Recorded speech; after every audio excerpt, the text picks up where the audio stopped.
見てました。久しぶりに1年ぶりにやりましたかね。心霊ツアーみたいなね。そう、心霊デートスポット言うてね、はいシャレなりませんでしたよ。なんかトンネルとか行きはったじゃないですか、怖そうな。あれね、大失敗しましたわ、竹内さん。はい。もうね、ロケバス、ちょっと今から嫌な話、モード入りますけどね、ロケバスに乗ってね、はい、で、まあ、いつものようにビーナス高木っていう霊能者の女の子と、で、ジミーちゃんっていう、霊能者の岡間さんと、僕と杉作ジェイトと椎名真央と、で、AV 女優の星野光って言って、霊好きのある AV 女優なんですけど、全部でこう、一座を組んで行ったんですけどもね、今回はね、場所についてんじゃなくてね、なんでしょうね、ロケバスが怪しかったですね。バスの中がちょっと映ってたけど、なんか異様な雰囲気でしたよね。いや、まずね、なんかそう、いろんな話したときに、いきなりなんかね、ロケバスの中で、全部でね、スタッフで11人乗ってるんですけど、9人ぐらいがいきなりね、甲高い子供の声をね、首都高を走ったときに、レインボーブリッジ走ったときにね、ケケケケケケっていう声を聞いたんですよ。で、最初見たら誰か笑ってるのかなと、杉作ジェイトラがまだ笑ってるかなと思ったら、杉作ジェイトラも今なんか奇妙な声しませんでしたかって言い出して。化粧音みたいな。会長の会長音みたいなのが。で、まあそれが9人ぐらい聞いてて、ドライバーさんも聞いてて、今なんか変な音しましたよねっていう話してて、ほんで途中でまだいつものように、ビーナス高木が子供がおると。言い出して。で、まあ、なんやかんや喋っててんけど、で、喋ってる時になんか、誰も、喋ってたんかな喋ってて、で、まあ、その現場に着いたんですよ。で、着いた時に、降りて、今からそのトンネルのとこ向かいましょうっていうシーンの時に、また、なんか、おいらの、この全員のとこの後ろの方で、なんか、はぁーっていう声が聞こえて、これがね、11人中8人聞きましたね、これが。暗闇で、トンネルの前に暗闇で。何これみたいな。いや、ほんまになんかね、何やろ今の声みたいな。ちょっとだから異様な雰囲気でしたね。だから全体が。全体がね。ほんで、ロケバス乗ってその問題のトンネルに、もともとよくその女が浮かぶと言われてるトンネルのとこ入った時に、いきなり椎名真央が、僕と杉作自衛隊の真ん中におって、ちょうど真ん中におって、結構ロケバスの中でかいロケ、マイクロバスやから真ん中におったのに、いきなり椎名真央が前にゴンとつんのめり寄ったんですよ。ほんで何してるかなと思ったら、誰かに押されたって言うんですよ。で誰も押してないんですよ、ほんまに。で、見たらなんか背中のとこ、こう赤い手の、っていうか赤いあざなってる肩のとこ、ボーンと押されてるんですよ、なんか。マジに押されたんですよ。で、誰も押してないんですよ、それ。そうですね。で、なんかそうやってるうちに、カメラ回しながらトンネル入ったら、カメラが止まったんや。止まったと言ってましたね。そうなんや。映ってへんね、何にも。はい。まあ、電気系にね、よくそういうものが、起こりますよね。霊っていうのは。全く今度カメラが動かんかって、何も撮れてなかったんや。あちゃーみたいな。ほんで、トンネルの中入っていったじゃないですか。ほんで、向こうへ、まあ、行って、映ってないからもっぺん回そうで行って、もっぺん戻って、もっぺん回して行って、ほんで、いや、もう映ってなかった。で、その後トンネル入ってきましたよね。で、まあ、言うても長さ300メートルのトンネルですわ。こう、ダーッと歩いて行って、電気も何もないですからね。むき出しのトンネルでしたけど、一番ビビったのが僕らがこうずっと来て一番終点のトンネルの出口近くなった時ね、高橋さんも見てはれたと思いますけど、出口近くなった時にそこはもう完全ななんていうんですか、トンネルのとこはこう一方通行っていうのは細いトンネルですから、もうものの15分でぐらい向こうの先ぐらいから、ゴーっていう車の音がしたんですよね。テレビでもちゃんと入ってましたけど、ほんで、わあ、車やと思って、あれ僕らがトンネルの中おって歩いてたら、車急に来たら、俺らも怖いし、向こうも怖いから、だから、ちょっと向こう行こう言うて、バーッと走ってトンネル外へ出て、車がもうすぐ来ると思ったから、みんなバーッと走って出たんですよ、危ないと思って。思って、音声さんにもちゃんとテレビの中にも、車の音がはっきり入ってんのに関わらず、車が来てないね。そうですね。あれが怖くてね。いや、見てて僕も怖かったですよ。なんかゴーっというね。ゴーって音がしてたのに、もうすぐ近くでしょ、あれ。トンネルの前後の道がすごい狭いから、これ来たと、車が。そう、車来たってみんな思ったんですよ。ほんで、バーッと逃げたら、車が来なかったんですよ。音だけ。つまり、僕らとそのトンネルの間斜めになってますから、僕らのと逆から来てて降りていくんならわかりますよ。どう見ても登ってきてる車ですからね、あの音は。ですよね。そやのに車来なかったですからね。あれは気色悪かったわ。いや、んで、ね、ロケバスの中で体弱して。そうや、ロケバスの中で、ほんで、なんか、その子供がなんやかんや言うてて、トンネルもっぺん戻り直した時に、ビーナス高木がなんかわーって騒いだから、俺がカメラ持ってね、カメラさんの位置がタッチ位置悪いから、ハンデカム持って映してたら、俺の心臓というか胸のところの胸骨のど真ん中でグー押されて、吐き気してしょうがなかった俺。あんな体験初めてやわ。怖かったわ。なんかちょっと異様な本当に。で、テレビで映ってたところあるんですよ、一つ。はい。そのトンネルの中っていうのは、京都の、清滝のトンネルなんですよ。そこも、それの発祥の地なんですけども、トンネルの中で車を真っ暗にして電気を消して、クラクションを鳴らすと、何かが落ちてきたり映るっていうんですよ。はい。ほんで、トンネルの中入って、夜中の3時頃ですよ。トンネルの中入って、もうこれで最後にしようって真っ暗にして、クラクションパーンって鳴らしたんですよ。で、僕が自分でハンデカー持ってみんな映してたんですよ。で、カメラさんはカメラさんでこう映してたんですよ。なんか落ちてくるかな、映るんかなと思って。後でテレビでは流さなかったんですけど、ハンデカムでやからはっきりわからなかったから、これは何とも言い難いからわからんねんけども、はっきりとその真っ暗なんですよ。トンネルの中はもう電気何もないし、で、僕らも全部電気消してるし、誰も何もしてないのに、まっすぐ真正面向けてカメラ向けてんのに、なぜか知らないけど、光の玉が、ふわーって波線を打って走ったんですよ、って。あれは何やろ、言って。ただ、ハンディカムやから、いまいち信用性がないんですよ。で、本体の ENG って言われてる、池上のカメラとか、ソニーのカメラは映ってないけど、ハンディカムにはね、僕見てた時ね、僕こうやってカメラ覗いてたんですけど、僕撮った時は何にも映ってなかったんですよ。後で見直したら、ひょーって電気走ってるんですよ。変ですね。人玉みたいな感じで、ひょーっと走ってる。それはもうテレビではやらなかった。やらなかった。っていうか、分かりづらいから。一瞬のことやったし、これ何やろって言って、みんなで。いや、それはね。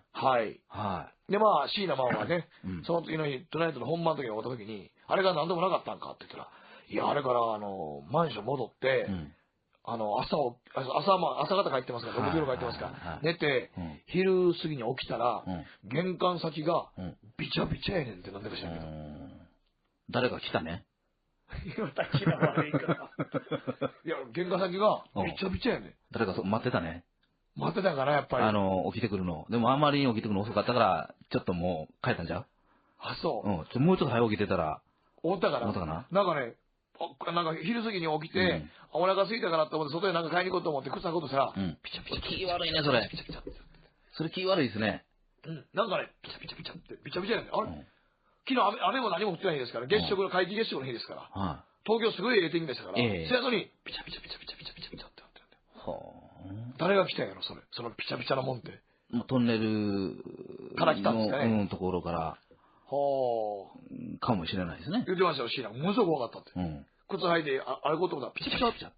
あれ狭いマンションですよ、6畳、8畳ぐらいの。それが、ピチャピチャ。これが怖いですね。ピチャピチャ。嫌でしょ、これピチャピチャ。嫌でしょ。今聞いてる人もものすごい嫌やな。一番嫌なんちゃいます？ピチャピチャって。またお前らと思ってる人見ますね。そう。いや、ピチャピチャってなってんで。それ嫌ですね。だからオチとしてはすごく。もう、なんかピチャピチャってなったらしいよ。すっごい怖かったって言ってましたからね。なんかね、竹内さんの言うとですよ。何かが来て。待ってたんでしょ。起きてくの。もう昼過ぎまでさすがにな。待ってられなかったかな。というか、なんかね、そんなとこありますよ。見てほしかったんだろうな、みたいな話って多いじゃないですか。霊的なものって。だから見てくれるまでこう待てないっていうかね。なんかちょっとした差で。見れなかったりとか。タイミング的に合わなかったりとか。で、それがまあ、生きてる方からしたら幸いだったかな、みたいなね。シーナも良かったんじゃないですか？まあ、決定的じゃなくって。待ってはったんですかね。朝からずっとついてきて。今度、大田言うとってあげてくださいよ。そういうこと言うてる人見ましたよって、大阪で。待ってたんやなぁと。お前が起きてくんのと。じーっと。待ってたんかな。ああいうのって結構ありますからね。ありますよね、そういうのってね。待ってる話っていうのはね。だから、なんかそういうことが、まあ、だから椎名真央ちゃんって意外とそういうのも見えるタイプなんじゃないの？そうやってこう、現実的に見るみたいなものがあるとか。でもね、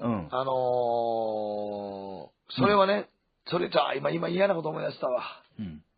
いや、その時ね、僕はこの間、どうなってんので聞いた話でね、雨雨ふれふれ母さんが話知ってますかね、歌。はいはい、知ってます、知ってます。1番が、雨雨ふれふれ母さんが、茶の目でお迎え。嬉しいな、ピチピチチャプチャプ、ランランラン。で、3番の歌詞を歌うと、よく幽霊を見るというのが一部の、噂になったんですよね。で、この3番の歌詞が、あらあらあの子はずぶ濡れだ。柳の寝方で泣いている。北原博さん作詞なんですけど、つまり、あらあらあの子はずぶ濡れだ。柳の寝方で泣いている。ピチピチチャプチャプランランなんですよ。つまりこの子は、お迎えがないってことなんですよ。そうですね。じゃあ、のお迎えがないわけ。4番で、僕が傘を貸しましょうかって踊ってるの。5番で断りよんのよ。大丈夫、ママが来るから、お母さんがやがて迎えに来るから、僕はここで待ってるよ。ずっと待ってるよ。という。なんでそこでずっと待ってるよ。ずっと待つんでしょ、だから。いらんと。君らの傘いらんと。来るまで待つみたいなね。そう。それがね、その時トゥナイトの、そのロケバスの中で、俺が言ったのよ。この3番の歌詞歌うと危ないらしいよって言って、ほんで、歌ってから行ったんですよ、僕らは。で、椎名真央ちゃんの原画先がビチョビチョやったと。待ってたんやろね。寝方でね。柳の寝方で。からそこまで来て待ってたかもしれないですね。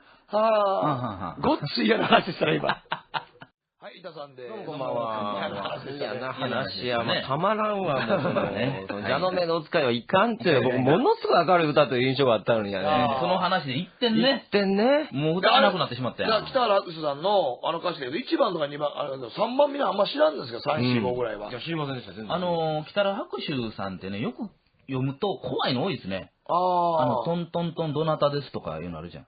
私は風です、トン小鳥とかさ。なかったですか？なんか誰かが叩くねんけど、誰もおらへんねん。誰もおらへん。でもこれ風が叩いてたんですよ、みたいな歌だと思うんですけど。なんかそれもちょっと考えるといいや。ちょっと物のけの感じがしますよね。傘ね、さしてお母さん迎えに来えへんから、この子はお母さんがいないんだと思わしといて、実はその子がおらへんねんね。その子がおらへん。嫌な話。ちょっとこう、シックスセンスっぽい。シックスセンスっぽいな。ね、オチのある。ほんなら、椎名押したやつが来たんでしょうね。でしょうね。柳の寝方にないけど。はい、迎えに来てと。言うてたのに、と、こっちから来ました、みたいな。で、ここで待ってんのに、早起きて気づけよと。傘くれよと。傘持ってきてくれよと。嫌な話やな。ようそんなつながり方したら今ちょっと思い出して嫌な気だったわ。そうなんや。そういうね、こともあるんでしょうね。なんか因果みたいなもんがあるんでしょうね。できたかな、ほんなら。いや、だからロケおかしかったですよ。僕見させてもらってて。オンエアでもちょっとおかしかった。いや、江頭も見てて、すごい気持ち悪かったんですよ。なんかね、見ててね、今までとちょっと違ってね、本当にね、なんか寒気がしたんですよ。放映は。ちょっとなんかマジモード。いや、マジモードやってみんなマジモードやね。今までのプロレスみたいなんじゃなくて、ちょっとこうなんか、パンクラス的な。だって、それはしょっちゅうそこ何回もロケ行く場所で、みんなが声聞いてまうから、だからね、笑えないねん、もう。ね。ギャグじゃなかったですもんね、逃げるとこなんかでも。そうやね。みんなマジで逃げてる。みんなマジで怖かったもん。で、車の音してるし、ガー逃げてるし。で、車出えへんやろ。余計怖いやんか。途中ででもね、ディレクターがね、信用できへんかったわ。ディレクターがね、途中でね、杉迫千太郎と AV 女優が、パトランプを頭につけて、そのトンネル最初に行くという。裸の顔を、男のオープニングみたいな。裸の顔を男みたいな。で、危ないことがあったらパトランプを回して、おいらが助けに行くってやつけど、パトランプをつけた時に、見回りのお前さんが来たのよ、パトカーで。3人乗ってる。で、これ何やってんねん、ここで。その時、杉作でがパトランプ頭で回しとった。それ怪しいわ。止められるやん、そら。止められるやんか。な、そんなもん、そのトンネルの向こう側の暗いとこでやな、誰も人のおらんとこでやで、夜中のね、1時とかそのぐらいにやで、パトランプつけたやで、裸の大将みたいな格好してるやつやで。それがパトランプ、練習で回しとでパチパチパチって、ウィーン、ウィーン、ウィーンって。な、パトカーも止まるっちゅうの、そら。いや、俺は不審な人物ですもん。そらそうや。止まってくれない。で、ようさ人がおってわーわー言うてるし、なんとなここで、なんとなここで、俺でやってかったかなって。その時ディレクターの金子や。一番最初に、こそこそっとロケバス戻っとんねん。なんでよ。お前が説明するな、どうすんねん。と思って、怒ってはるから、車内から俺が出て行ったんよ。すいません、ちょっとテレビ朝日のトゥナイトという番組で、撮影なんですけども、って言ったら、一人の一番年上の警官さんが、俺のことを、見てるよ、結構とか言われて。何やってるんですか、これ。赤いパトランプつけて頭にとか言われて。これね、深夜のデート術っていうやつで。そんなん普通疑うやろ。疑う。怪しい。いや、深夜のデートっていうやつで、ちょっと何があったら危険なんで、このパトランプつけてるんですわ、と。深夜の中に誰も訪れないところでデートしようっていう、夏休みの男女恋愛企画ですね、とかって言ってたんや。ほんまとか、ほんなら、その時のそこのお前さんが、でもこれ、このトンネル結構幽霊が出るって評判だからやめた方がいいよって言わはったよ。結構なんかそういう噂聞くんだよ、とか。で、一番偉いお前さんが言うたはったから、それでみんな余計こう笑って、お前さんもそんなこと言うんかいと。マジもう。まあ、あくまで噂やけどね、噂やけども、なんか結構君らの声聞いたりとかするって噂やから。そうなんや、こうやって追い込まれていくんだよ、人間っていうのはね。そうやね。追い込まれていくんやな。追い込まれていくね。そうするとますますなんかいろんなものが聞こえてくるね。聞こえてくるね、これが。ですよ。ですよね。嫌な感じでしたよ、嫌な感じでしたね、それはね。そう。パトランプつけるのでも回すのやめてくれって言われてましたよ。やっぱりそれだけはね。お前さっき言ってのスイッチ入れたままずっと回したら、透明ってお前、はよ。いや、怒られてるから、杉作。なんやってねえって怒られてるから、ちょっと回したままやね。はよ、透明っちゅうね。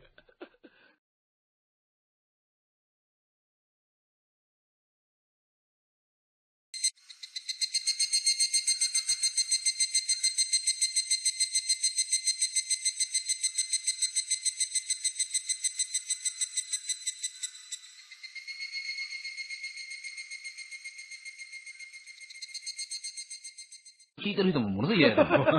一番嫌なんちゃいます？ピシャピシャって。またお前らと思ってる人もいますね。そう。いや、ピシャピシャってなってんで。はい。そういう嫌ですね。だからオチとしてはすごく。もう、なんかピシャピシャってなったらしいよ。すっごい怖かった言ってましたからね。なんかね、竹内さんの言うとりですよ。何かが来て。待ってたんでしょ。起きてくの。もう昼過ぎまでさすがにな。待ってられなかったかな。というか、なんかね、そんなとこありますよ。見てほしかったんだろうな、みたいな話って多いじゃないですか。霊的なものってのは。だから見てくれるまでこう待てないっていうかね。なんかちょっとした差で見れなかったりとか。タイミング的に合わなかったりとか。で、それがまあ、生きてる方からしたら幸いだったかな、みたいなね。椎名も良かったんじゃないですか。まあ、決定的じゃなくって。待ってはったんですかね。朝からずっとついてきて。今度、大田言うとってあげてくださいよ。そういうこと言うてる人見ましたよって、大阪で。待ってたんやなと。お前が起きてくんのと。じーっと。ね。待ってたんかな。ああいうのって結構ありますからね。ありますよね、そういうのってね。待ってる話っていうのはね。だから、なんかそういうことが、まあ、だから椎名真央ちゃんって意外とそういうのも見えるタイプなんじゃないの？そうやってこう、現実的に見るみたいなものがあるとか。でもね、それはね、今嫌なこと思い出したわ。いや、その時ね、僕はこの間、どうなってんので聞いた話でね、雨雨ふれふれ母さんが話知ってますかね、歌。はい、知ってます。一番が雨雨ふれふれ母さんが、茶の目でお迎え。嬉しいな、ピチピチチャプチャプランランラン。で、3番の歌詞を歌うと、よく幽霊を見るというのが一部の噂になったんですよね。で、この3番の歌詞が、あらあらあの子はずぶ濡れだ。柳の寝方で泣いている。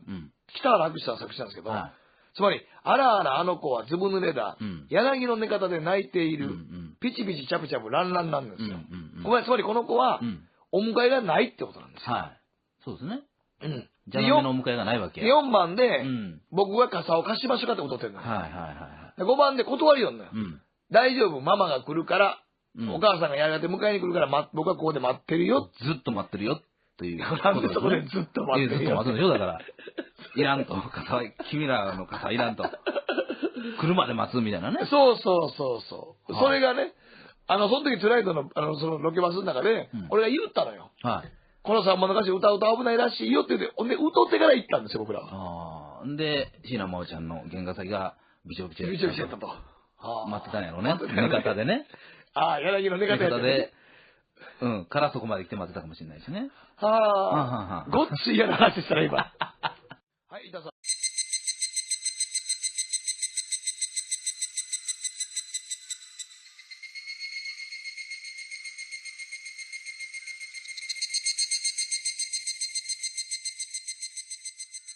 見てました。久しぶりに1年ぶりにやりましたかね。心霊ツアーみたいなね。そう、心霊デートスポット言うてね、シャレなりませんでしたよ。なんかトンネルとか行きはったじゃないですか、怖そうな。あれね、大失敗しましたわ、竹内さん。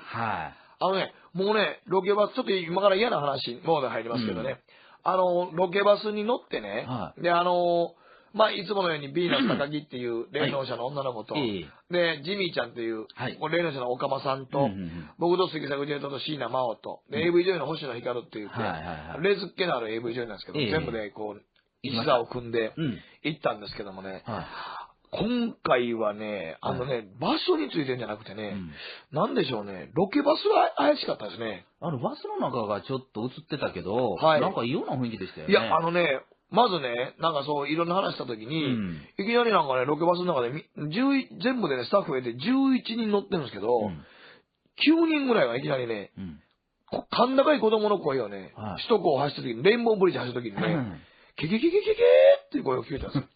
で、最初みんなね、誰か笑ってるのかなと、杉作ジェイトラがまだ笑ってるかなと思ったら、杉作ジェイトラも今なんか奇妙な声しませんでしたかって言い出して。化粧音みたいな。会長の。会長音みたいなのが。で、まあそれが9人ぐらい聞いてて、ドライバーさんも聞いてて、今なんか変な音しましたよね、っていう話してて、ほんで途中でまだいつものように、ビーナス高木が子供がおると。言い出して。で、まあ、なんやかんや喋っててんけど、で、喋ってる時になんか、誰も、喋ってたんかな喋ってて、で、まあ、その現場に着いたんですよ。で、着いた時に、降りて、今からそのトンネルのとこ向かいましょうっていうシーンの時に、また、なんか、おいらの、この全員のとこの後ろの方で、なんか、はぁっていう声が聞こえて、これがね、11人中8人聞きましたね、これが。暗闇で、トンネルの前に暗闇で。何これみたいな。いや、ほんまになんかね、何やろ今の声みたいな。ちょっとだから異様な雰囲気でしたね。だから全体が。全体がね。ほんで、ロケバス乗ってその問題のトンネルに、もともとよくその女が浮かぶと言われてるトンネルのとこ入った時に、いきなり椎名真央が、僕と杉作自衛隊の真ん中におって、ちょうど真ん中におって、結構ロケバスの中でかいロケ、マイクロバスやから、真ん中におったのに、いきなり椎名真央が、前にゴンつんのみに寄ったんですよ。ほんで何してるかなと思ったら、誰かに押されたって言うんですよ。で誰も押してないんですよ、ほんまに。で、見たらなんか背中のとここう赤い。こんばんは。嫌な話や、もうたまらんわ、もうそのね。蛇の目のお使いはいかんっていう、僕ものすごい明るい歌という印象があったのにやね。その話で一点ね。もう歌がなくなってしまったよ。北原明さんの歌詞で1番とか2番、3番みんなあんま知らんですけど、3、4、5ぐらいは。いや、知りませんでした、全然。北原白秋さんってね、よく読むと怖いの多いですね。トントントンどなたですとかいうのあるじゃん。私は風です、トン小鳥とかさ。なかったですか？なんか誰かが叩くねんけど、誰もおらへんねん。誰もおらへん。でもこれ風が叩いてたんですよ、みたいな歌だと思うんですけど。なんかそれもちょっと考えるといいや。ちょっと物のけの感じがしますよね。ね、傘ね、さしてお母さん迎えに来えへんから、この子はお母さんがいないんだと思わしといて、実はその子がおらへんねんね。その子がおらへん。嫌な話。ちょっとこう、シックスセンスっぽい。シックスセンスっぽいな。ね、オチのある。ほんなら、椎名押したやつが来たんでしょうね。でしょうね。柳の寝方にないけど。はい、迎えに来てと。言うてたのに、こっちから来ました、みたいな。で、ここで待ってんのに、早起きて気づけよと。傘くれよと。傘持ってきてくれよと。嫌な話やな。ようそんなつながり方したら今ちょっと思い出して嫌な気だったわ。そうなんや。そういうね、こともあるんでしょうね。なんか因果みたいなもんがあるんでしょうね。できたかな、ほんなら。いや、だからロケおかしかったですよ。僕見させてもらってて。オンエアでもちょっとおかしかった。いや、絵頭も見てて、すごい気持ち悪かった。なんかね、見ててね、今までとちょっと違ってね、本当にね、なんか寒気がしたんですよ。放映は。ちょっとなんかマジモード。いや、マジモードやってみんなマジモードやね。今までのプロレスみたいなんじゃなくて、ちょっとこうなんか、パンクラス的な。だって、それはしょっちゅうそこで何回もロケ行く場所で、みんなが声聞いてまうから、だからね、笑えないねん、もう。ね。ギャグじゃなかったですもんね、逃げるとこなんかでも。そうやね。みんなマジで逃げてる。もうみんなマジで怖かったもん。で、車の音してるし、ガー逃げてるし。で、車出えへんやろ余計怖いやんか。途中ででもね、ディレクターがね、信用できへんかったわ。ディレクターがね、途中でね、杉作自衛隊と AV 女優が、パトランプを頭につけて、そのトンネル最初に行くという。裸の顔を、男のオープニングみたいな。裸の顔を男みたいな。で、危ないことがあったらパトランプを回して、おいらが助けに行くってやつけど、パトランプをつけた時に、見回りのお前さんが来たのよ、パトカーで。3人乗ってる。で、これ何やってんねん、ここでその時、杉作自衛隊がパトランプを頭で回しとったんだよ。それ怪しいわ。止められるやん、そら。止められるやんか。な、そんなもん、トンネルの向こう側の暗いとこでやな、誰も人のおらんとこでやで、夜中のね、1時とかそのぐらいにやで、パトランプつけたやで、裸の大将みたいな格好してるやつやで、手の、っていうか赤い、あざなってる肩のとこ。ボーンと押されてるんですよ、なんか。マジに押されたんですよ。で、誰も押してないんですよ、それ。そうですね。で、なんか、そうやってるうちに、カメラ回しながらトンネル入ったら、カメラが止まったんや。止まったと言ってましたね。そうなんや。映ってへんね、何にも。はい。まあ、電気系にね、よくそういうものが、起こりますよね。レイというのは。全く今度カメラが動かんかって、何も撮れてなかったんや。あちゃーみたいな。ほんで、トンネルの中入っていったじゃないですか。ほんで、向こうへ、まあ、行って、映ってないから、もっぺん回そうて行って、もっぺん戻って、もっぺん回して行って、ほんで、いや、もう映ってなかった。で、その後トンネル入ってきましたよね。で、まあ、言うても長さ300メートルのトンネルですわ。こう、ダーッと歩いて行って、電気も何もないですからね。むき出しのトンネルでしたけど、一番ビビったのが僕らがこうずっと入って一番終点のトンネルの出口近くなった時ね、高橋さんも見てはられたと思いますけど、出口近くなった時に、そこはもう完全ななんですか、トンネルのとこはこう一方通行って細いトンネルですから、もうものの15分でぐらい向こうの先ぐらいから、ゴーっていう車の音がしたんですよね。テレビでもちゃんと入ってましたけど、ほんで、わあ、車やと思って、あれ僕らがトンネルの中おって歩いてたら、車急に来たら、俺らも怖いし、向こうも怖いから、だからちょっと向こう行こう言うて、バーッと走ってトンネル外へ出て、車がもうすぐ来ると思ったから、みんなバーッと走って出たんですよ、危ないと思って。思って、音声さんにもちゃんとテレビの中にも、車の音がはっきり入ってんのに関わらず、車が来てないね。そうですね。あれが怖くてね。いや、見てて僕も怖かったですよ。なんかゴーっというね。ゴーって音がしてたのに、もうすぐ近くでしょ、あれ。トンネルの前後の道がすごい狭いから、これ来たと、車が。そう、車来たってみんな思ったんですよ。ほんで、バーッと逃げたら、車が来なかったんですよ。音だけ。つまり、僕らとそのトンネルの間斜めになってますから、僕らのと、逆から来てて降りていくんならわかりますよ。どう見ても登ってきてる車ですからね、あの音は。ですよね。そやのに車来なかったですからね。あれは気色悪かったわ。いや、んで、ね、ロケバスの中で体弱して。ロケバスの中で、ほんで、なんか、その子供がなんやかんや言うてて、トンネル持って戻り直した時に、ビーナス高木がなんかわーって騒いだから、俺がカメラ持って、ね、カメラさんの位置がタッチ位置悪いから、ハンデカー持って映してたら、俺の心臓というか胸のところの胸骨のど真ん中でグー押されて、吐き気してしょうがなかった俺。あんな体験初めてやわ。怖かったわ。なんかちょっと異様な本当に。で、テレビで映ってたところあるんですよ、一つ。そのトンネルの中っていうのは、京都の、清滝のトンネルなんですよ。そこも、それの発祥の地なんですけども、トンネルの中で車を真っ暗にして電気を消して、クラクションを鳴らすと、何かが落ちてきたり映るっていうんですよ。はい。ほんで、トンネルの中入って、夜中の3時頃ですよ。トンネルの中入って、もうこれで最後にしようって真っ暗にして、クラクションパーンって鳴らしたんですよ。で、僕が自分でハンデカー持ってみんな映してたんですよ。で、カメラさんはカメラさんでこう映してたんですよ。なんか落ちてくるかな、映るんかなと思って。後でテレビでは流さなかったんですけど、ハンデカーまでやからはっきりわからなかったから、これは何とも言い方やからわからんねんけども、はっきりとその真っ暗なんですよ。トンネルの中は電気何もないし、で、僕らも全部電気消してるし、誰も何もしてないのに、まっすぐ真正面向けてカメラ向けてんのに、なぜか知らないけど、光の玉が、ふわーって波線を打って走ったんですよ、バーって。あれは何やろ、言って。ただ、ハンディカムやから、いまいち信用性がないんですよ。で、本体の ENG って言われてる、池上のカメラとか、ソニーのカメラは映ってないけど、ハンディカムにはね、僕見てた時ね、僕こうやってカメラ覗いてたんですけど、僕撮った時は何にも映ってなかったんですよ。後で見直したら、ひょーって電気走ってるんですよ。変ですね。人玉みたいな感じで、ひょーっと走ってる。それはもうテレビではやらなかった。やらなかった。っていうか、分かりづらいから。一瞬のことやったし、これ何やろって言って、みんなで。いや、それはね。で、まあ、椎名真央がね、その次の日、トゥナイトの本番の時に終わった時に、あれが何でもなかったんかって言ったら、いや、あれから、マンション戻って、朝方帰ってますから、6時頃帰ってますから、寝て、昼過ぎに起きたら、玄関先が、びちゃびちゃやねんってなんでか知らんけど。誰か来たね。清滝の悪いから。いや、玄関先がびちゃびちゃやね。誰か待ってたね。待ってたんかな、やっぱり。起きてくるの。でもあんまりに起きてくるの遅かったから、ちょっともう帰ったんじゃう？あ、そう。もうちょっと早起きてたら。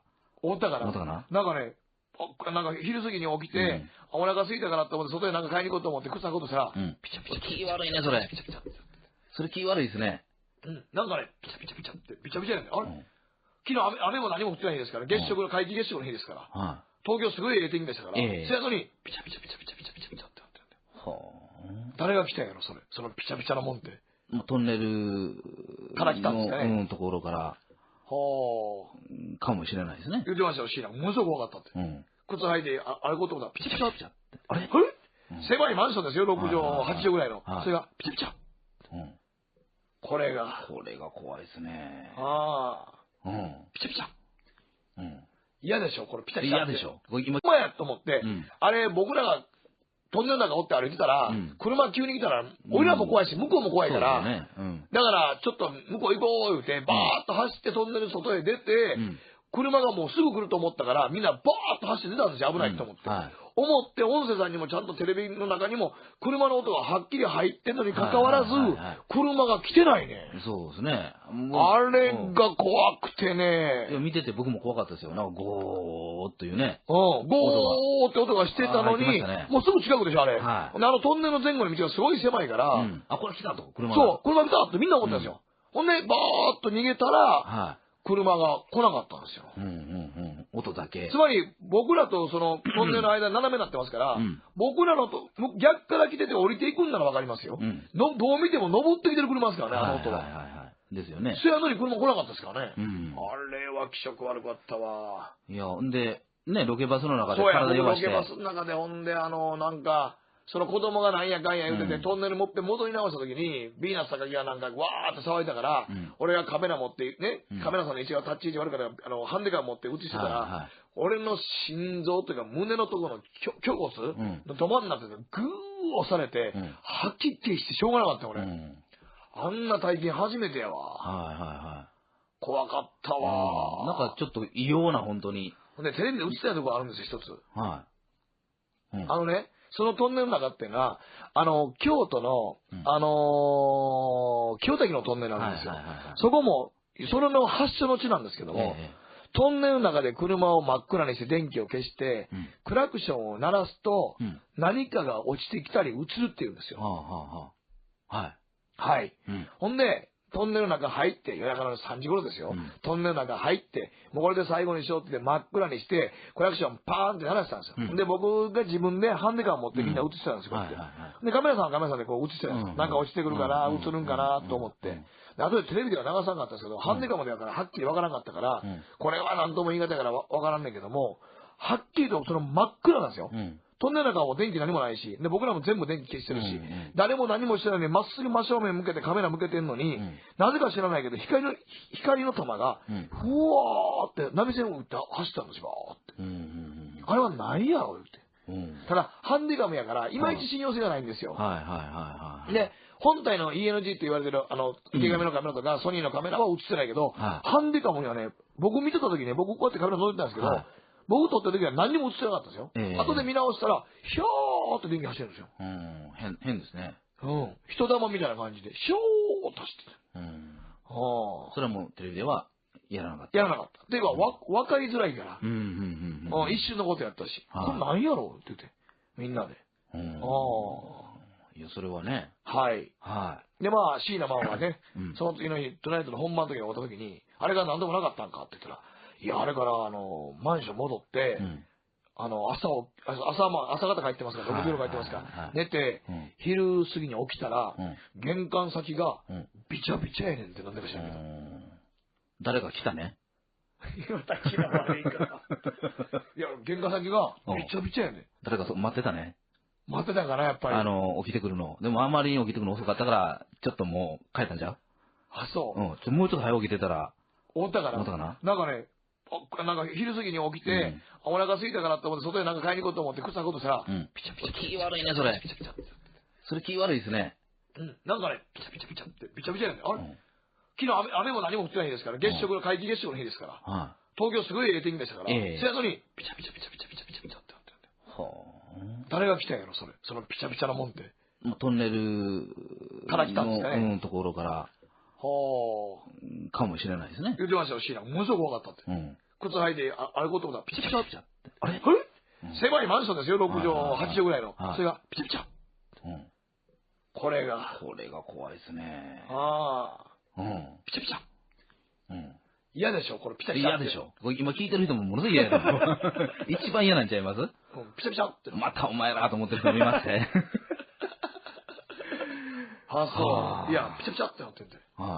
そういう嫌ですね。だからオチとしてはすごく。もう、なんかピチャピチャってなったらしいよ。すっごい怖かった言ってましたからね。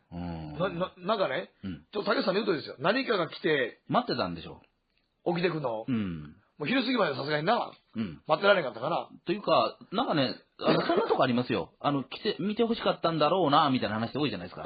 霊的なものっていうのは。だから見てくれるまでこう待てないっていうかね。なんかちょっとした差で。見れなかったりとか。タイミング的に合わなかった。合わなかったりとか。で、それがまあ、生きてる方からしたら幸いだったかな、みたいなね。シーナも良かったんじゃないですか？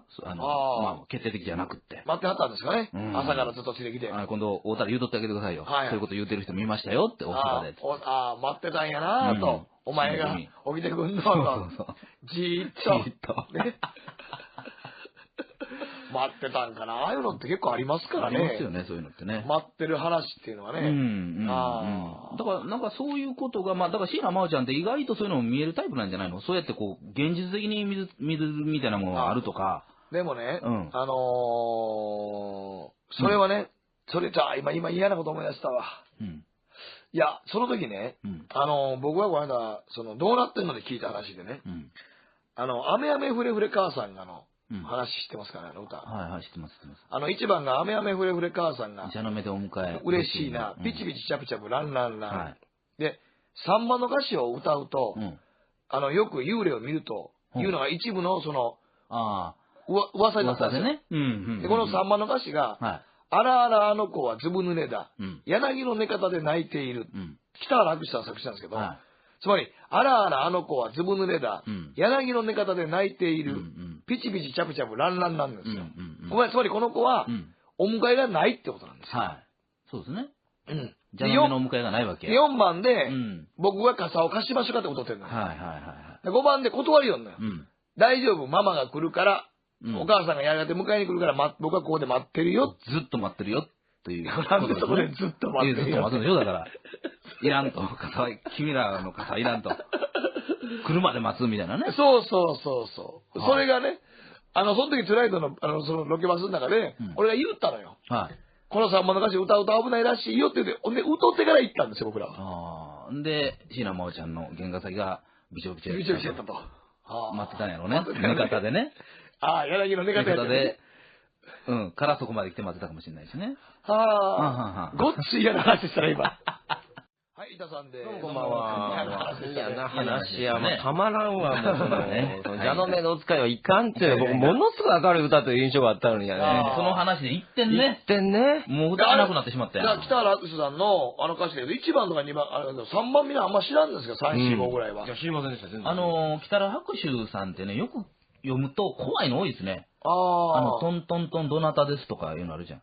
私は風です、トン小鳥とかさ。なかったですか？なんか誰かが叩くねんけど、誰もおらへんねん。誰もおらへん。でもこれ風が叩いてたんですよ、みたいな歌だと思うんですけど。なんかそれもちょっと考えるといいや。ちょっと物のけの感じがしますよね。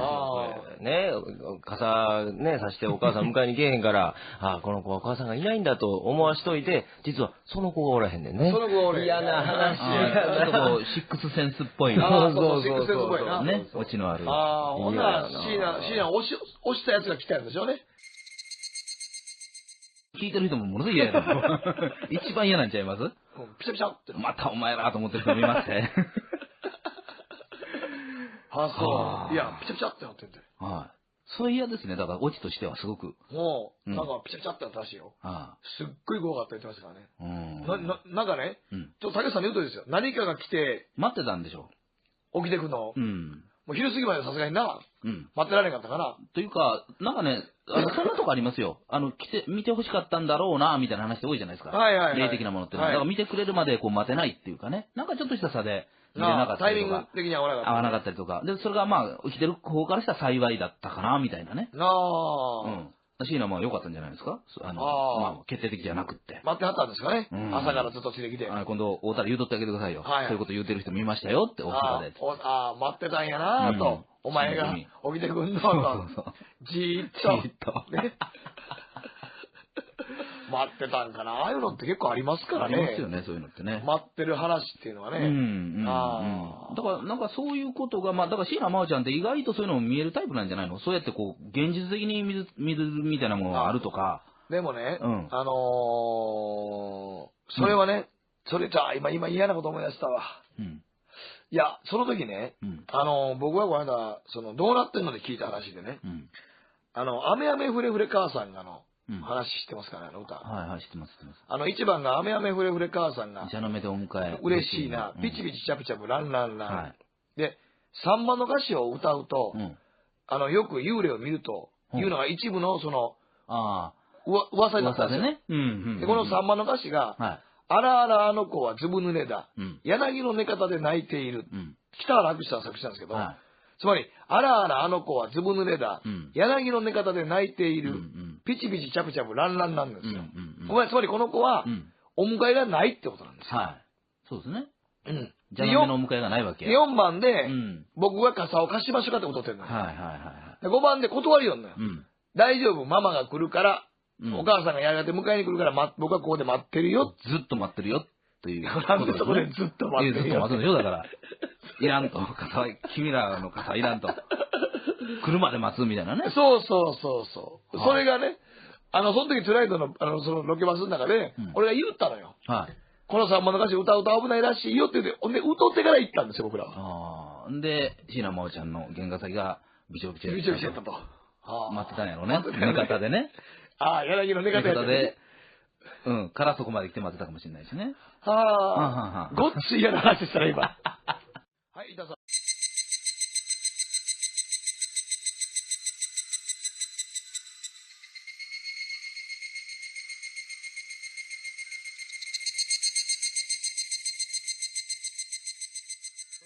見てました。久しぶりに1年ぶりにやりましたかね。心霊ツアーみたいなね。そう、心霊デートスポット言うてね、シャレなりませんでしたよ。トンネルとか行きはったじゃないですか、怖そうな。あれね、大失敗しましたわ、竹内さん。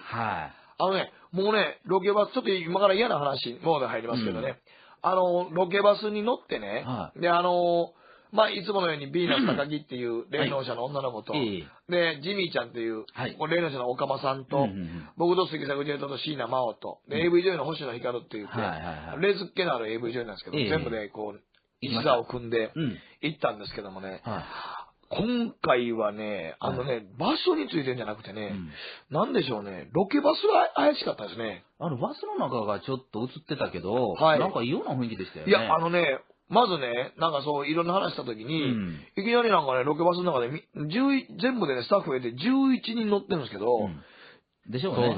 柳の寝方ないけど。迎えに来てと。言うてたのに、こっちから来ました、みたいな。で、ここで待ってんのに、早起きて気づけよと。傘くれよと。傘持ってきてくれよと。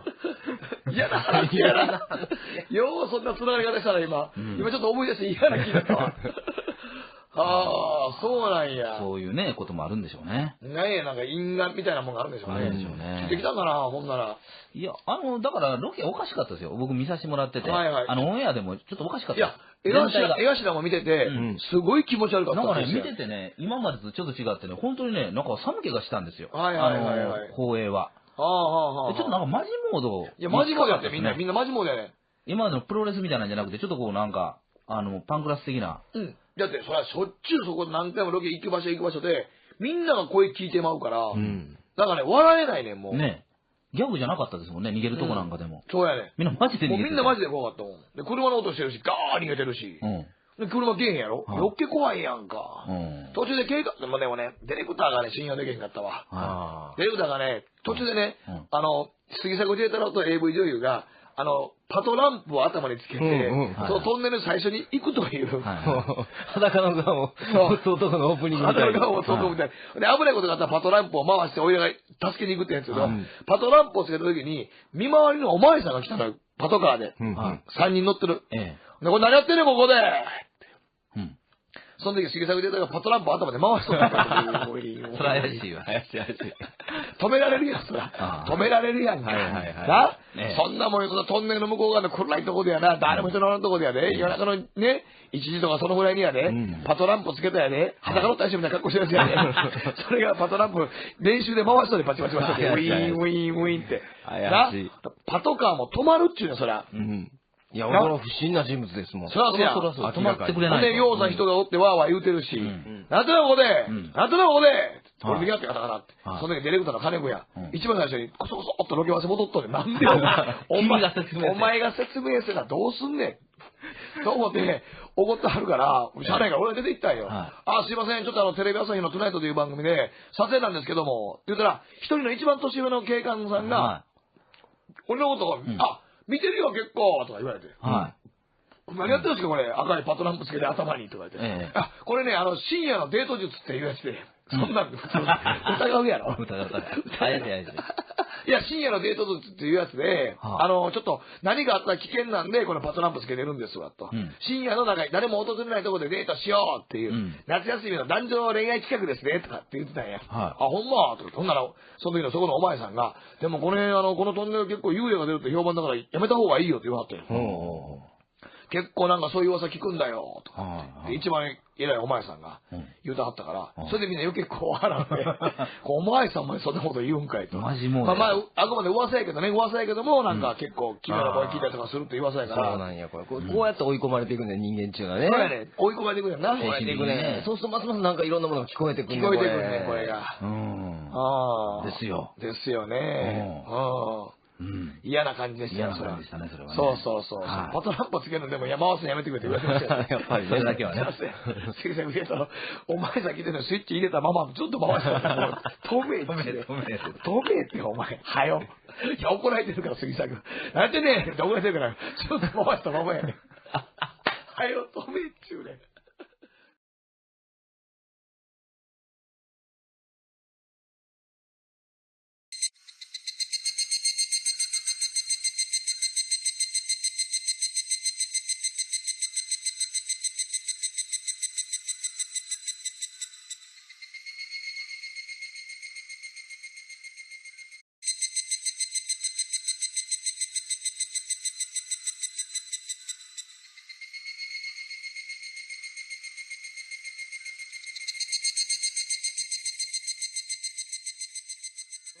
見てました。久しぶりに1年ぶりにやりましたかね。心霊ツアーみたいなね。そう、心霊デートスポット言うてね、シャレなりませんでしたよ。トンネルとか行きはったじゃないですか、怖そうな。あれね、大失敗しましたわ、竹内さん。はい。もうね、ロケバス、ちょっと今から嫌な話、モード入りますけどね。ロケバスに乗ってね、で、いつものようにビーナス高木っていう霊能者の女の子と、で、ジミーちゃんっていう、霊能者の岡間さんと、僕と杉作ジェイトと椎名真央と、で、AV 女優の星野光って言って、霊好きのある AV 女優なんですけど、全部でこう、一座を組んで行ったんですけどもね、今回はね、場所についてんじゃなくてね、なんでしょうね、ロケバスは怪しかったですね。バスの中がちょっと映ってたけど、なんか異様な雰囲気でしたよね。いや、まずね、なんかそう、いろんな話したときに、いきなりなんかね、ロケバスの中で、全部でね、スタッフで11人乗ってるんですけど、9人ぐらいがいきなりね、甲高い子供の声をね、首都高を走ったときに、レインボーブリッジ走ったときにね、ケケケケケケっていう声を聞いたんですよ。で、最初見たら誰か笑ってるかなと、杉作ジェイトラがまだ笑ってるかなと思ったら、杉作ジェイトラも今なんか奇妙な声しませんでしたかって言い出して。化粧音みたいな。会長の。会長音みたいなのが。で、それが9人ぐらい聞いてて、ドライバーさんも聞いてて、今なんか変な音しましたよね、っていう話してて、ほんで途中でいつものように、ビーナス高木が、子供がおると。言い出して。で、なんやかんや喋っててんけど、で、喋ってる時になんか、誰も、喋ってたんかな喋ってて、で、その現場に着いたんですよ。で、着いた時に、降りて、今からそのトンネルのとこ向かいましょうっていうシーンの時に、また、なんか、おいらのこの全員のところの後ろの方で、なんか、はぁっていう声が聞こえて、これがね、11日、8人聞きましたね、これが。暗闇で、トンネルの前に暗闇で。何これみたいな。いや、ほんまになんかね、何やろ今の声みたいな。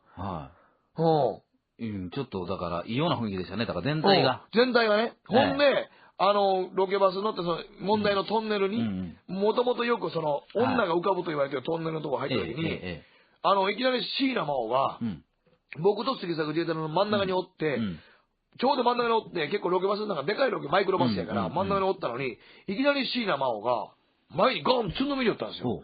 ほんで何してるかなと思ったら、誰かに押されたって言うんですよ。で誰も押してないんですよ、ほんまに。で、見たらなんか背中のとこ、こう赤い手の、っていうか赤いあざなってる肩のとこ、ボーンと押されてるんですよ、なんか。マジに押されたんですよ。で、誰も押してないんですよ、それ。そりゃそうですね。で、なんかそうやってうちにカメラ回しながらトンネル入ったら、カメラが止まったんや。止まったと言ってましたね。そうなんや。映ってへんね、何にも。はい。まあ、電気系にね、よくそういうものが、起こりますよね。霊というのは。全く今度カメラが動かんかって、何も撮れてなかったんや。あちゃーみたいな。ほんで、トンネルの中入っていったじゃないですか。ほんで、向こうへ、まあ、行って、映ってないから、もっぺん回そうって行って、もっぺん戻って、もっぺん回して行って、ほんで、いや、もう映ってなかった。で、その後トンネル入ってきましたね。で、まあ、言うても長さ300メートルのトンネルですよ。こう、ダーッと歩いて行って、電気も何もないですからね。むき出しのトンネルでしたけど、一番ビビったのが僕らがこうずっと来て一番終点のトンネルの出口近くなった時ね、高橋さんも見てはられたと思いますけど、出口近くなった時にそこはもう完全ななんですか、トンネルのとこはこう一方通行って細いトンネルですから、もうものの15分ぐらい向こうの先ぐらいから、ゴーっていう車の音がしたんですよね。テレビでもちゃんと入ってましたけど、ほんで、わあ、車